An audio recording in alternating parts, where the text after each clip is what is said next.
Hey guys, my name is Ryan and welcome to Overwatch Central. On Tuesday the 6th of October, Reddit user NKM posted a straw poll on the Overwatch subreddit asking what heroes the community were looking forward to playing. Because people could only choose one hero, the results made for a really interesting read. In this video we are going to go over those less than favoured heroes and why they have found themselves unpopular. Now before we start, it's definitely worth mentioning that this list is of course not going to give us a complete representation into the whole Overwatch community, and I'm sure the list will completely change once people get their hands on these heroes. Mysca is here again to decode the list and to see why these heroes have found themselves so unfortunate. The best of the bad bunch is Bastion, which makes me really sad. Like, we covered Bastion in our latest gameplay analysis, and we both said that he was a real force to be reckoned with. What went wrong? Yeah, I was very surprised as well to see him this far down. His sentry mode puts him into an immobile state, which he can stand still and fire, and he's got his shield and all, but it's still just about standing still and firing into the crowd. People want to run in and make sure they're part of the action, and that's why Bastion isn't found very high up the list. Even though his ultimate is strong, it might not seem as fun to use as the other ultimates in the game. You sort of just slowly move around and you do a bit more damage, but there's really not much more to it than that. And number 4 is Zarya, a very useful character in terms of her ultimate and her shield. Not enough for player appeal, Mysca.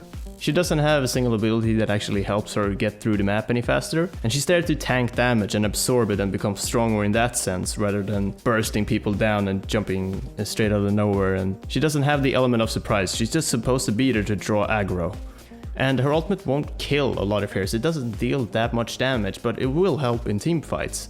And when you look at a list like this, and you want to choose a hero that you think that you're going to play the most, you're not going to pick Zarya, because she's a hero that's played well with other people, and communication is key in this case. You can't perform well solo with Zarya, you need to have your team, and you need to help your team. So you probably would pick Tracer before Zarya, just because Tracer can perform well individually, but Zarya cannot. Third from bottom is Torbjrn, a very unique hero with his abilities in these turrets. Is he down there because he's not as exciting as other heroes like Tracer and McCree, or do you think people are just frightened to put in the hours to master a character like him?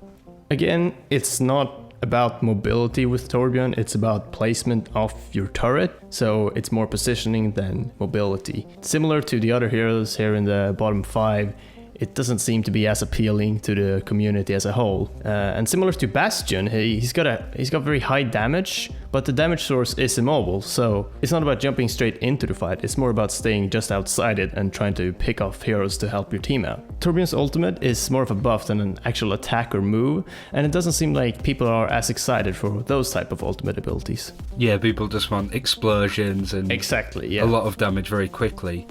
Winston is our second place, which is very surprising, but I've started to see a pattern emerge. The strong and tanky heroes just aren't proving as popular as the quick damage dealers, are they? He's got a massive HP pool and his ultimate can extend that, but again, do you want more hit points or do you want to deal more damage? In a lot of people's case, they want to deal more damage because that means more action and more fun. But in this case, Winston is there to tank all that damage, and just like Zarya, because he's a tank, he needs to take damage and not deal as much. He can be very disruptive and knock people off control points, etc., but his ultimate is just the health and damage buff, so he gets more health and he deals more damage, but it just isn't enough to make it appealing to the community. Which is a real shame. And the hero at the bottom of the poll, the character people are least excited about, is Symetra. I mean, it's no real surprise, but it's definitely worth going over. Mysca, why is Symetra at the bottom of our list? She's very much just a utility hero. So she's not a hero that deals damage with utility, and she doesn't tank damage and has utility. She's just utility, and I think that's the theme of the character that they've gone with. It's not about Blizzard creating a character that just isn't cool at all. It's just the theme that they've gone with, and they need some of these heroes in the game to make it work. The teleporter is a very strong ability, but it might not seem very fun to use. You just sort of place it down and it does its magic. There's not much more to that. Her main weapon deals a fair amount of damage over time, but again, it isn't burst damage, and even if she charges it up and fires it away, it won't deal nearly as much damage as 2 full clips of Tracer's pulse pistols. The photon shield is there to help other heroes, And again, it's another buff, and it's not a selling point for the hero. And just like the teleporter, the sentry turret is just an ability you place on a wall, and it might help a teammate out, it might not, but either way you won't have instant results, and that's what the players want. So in the bottom 5 we have 2 defense, 2 tanks and 1 support. Now the thing that I've noticed about these 5 are they're very much team players. Why do you think some of these supported characters for the rest of their team have found themselves so low in this list?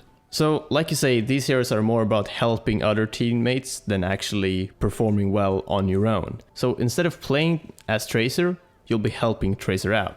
And that's why these heroes are found at the bottom of the list. Now, some of these may actually be used more in competitive Overwatch, like in pro games. The Symetra teleporter and shield buff, etc. Those are abilities that will probably be used more in pro games, because you can actually help your more offensive-oriented characters out. In competitive games, you want to take your best player, put that person in the spot that requires least ability to work with other teammates, like a tracer role, for example. And then you want to help them out as much as possible to maximize their potential to just carry your game. And that's why a hero like Symetra or Zarya as a tank can also help out in certain ways. That's why these heroes are towards the bottom of the list, because they aren't the heroes that are gonna carry the game. Probably not in pubs at least. Then again, we saw a very good Bastion game in the Bastion gameplay preview, but when it comes to actual pub games, I don't think he's gonna be the one dominating.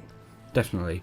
And I do think that Winston and Zarya are going to be picked a lot more, and there's going to be heroes like Soldier 76 that people aren't particularly excited to play themselves, but they will play a lot of them just because they're easy to pick up and they can be quite useful in the team.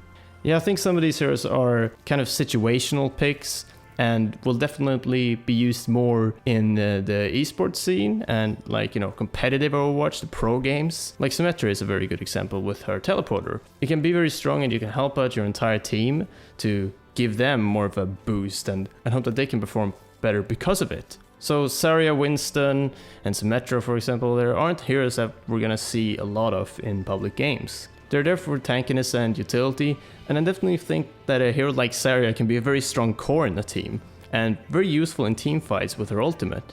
But her abilities might just not seem as exciting for now, but I reckon she'll rise in popularity a lot.